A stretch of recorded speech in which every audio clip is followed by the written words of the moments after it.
So you're thinking about moving to Norfolk, Virginia? Well, in today's video, I want to break down what is the difference in the cost of waiting 1 year difference from buying to renting. Okay, now I know renting seems like something that a real estate agent does not want to talk to you about and give you information on and kind of help you walk through that step point. But for some people, quite honestly, renting is probably a more ideal situation based on where they're at currently in their financial journey. So I like to talk to people about this, and this is a great question that I had the other day, and I took some time just to think about it over a period of time, and now I've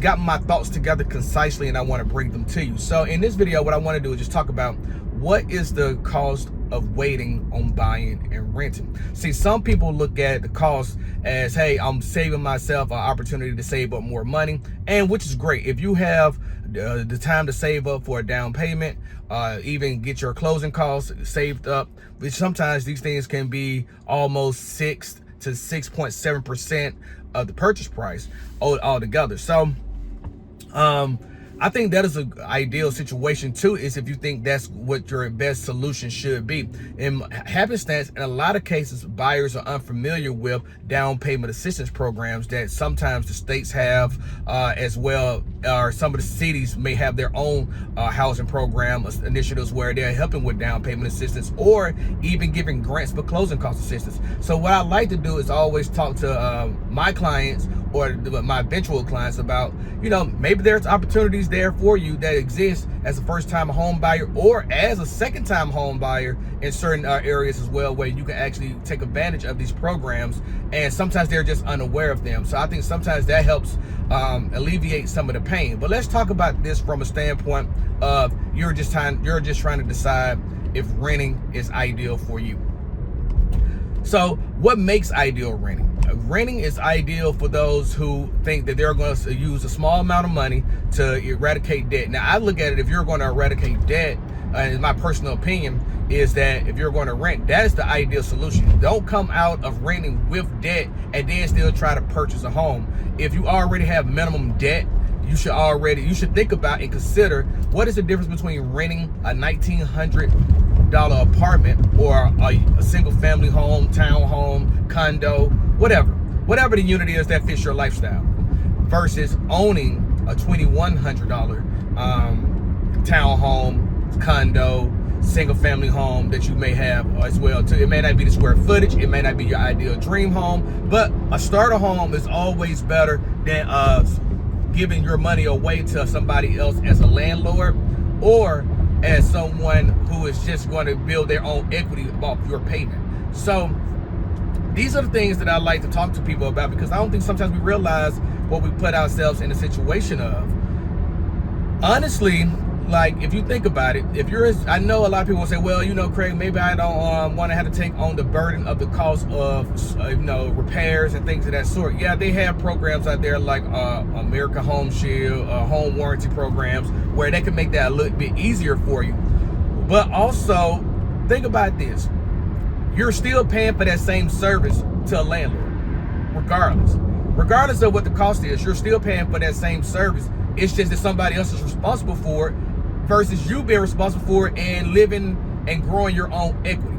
So for instance, let me give you an ideal solution to ideal reasoning behind my statement. Because if you simply think about it, if you're making a $1,900 payment a month, let's just call it $2,000 just for happenstance, on a $250,000 home that matches that same rental that you was going to purchase anyway around that same purchase price, you're putting $2,000 towards your own equity. Okay, now here's the difference as well too.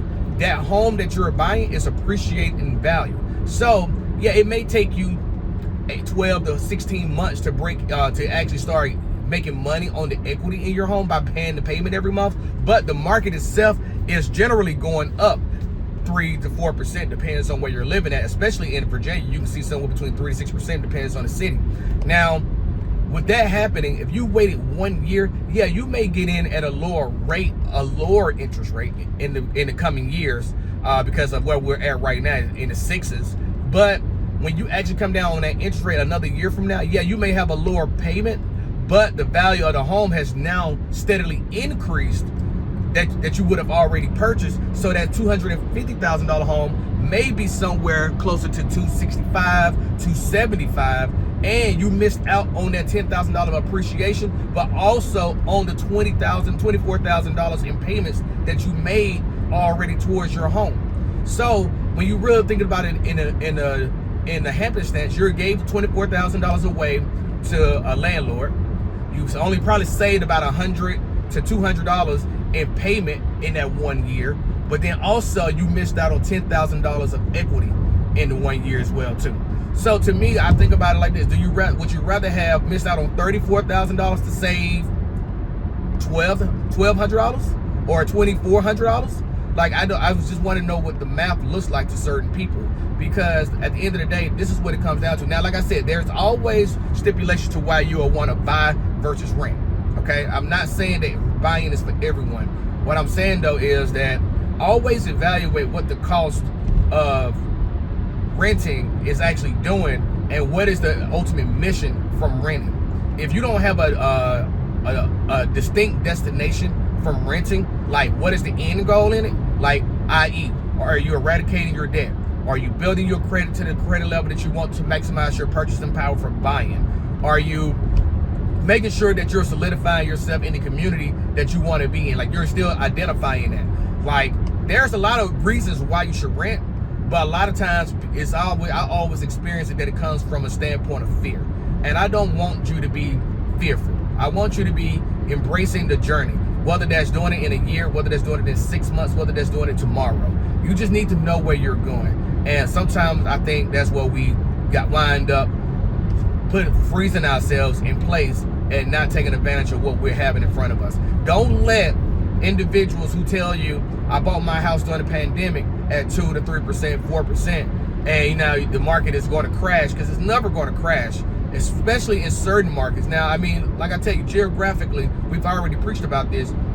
Housing market crashes are going to be more regionalized going forward. We're really not going to see a 2008 situation again, because we have learned from that situation, and the Fed does not want us to be in that situation, and the U.S. government does not want us to be in that situation. So think about it from that standpoint. Are you really saving yourself money, and do you have an end goal in renting? If you don't, you need to question yourself on why you haven't bought yet, especially if you qualify to buy. So that's my stance today on that. I just wanted to give you my thoughts on what's the difference between the cost of buying or renting. I really think that if you want me to break this down in a further video where we talk about it from an analytical standpoint with numbers, definitely comment down below, Craig, I want more.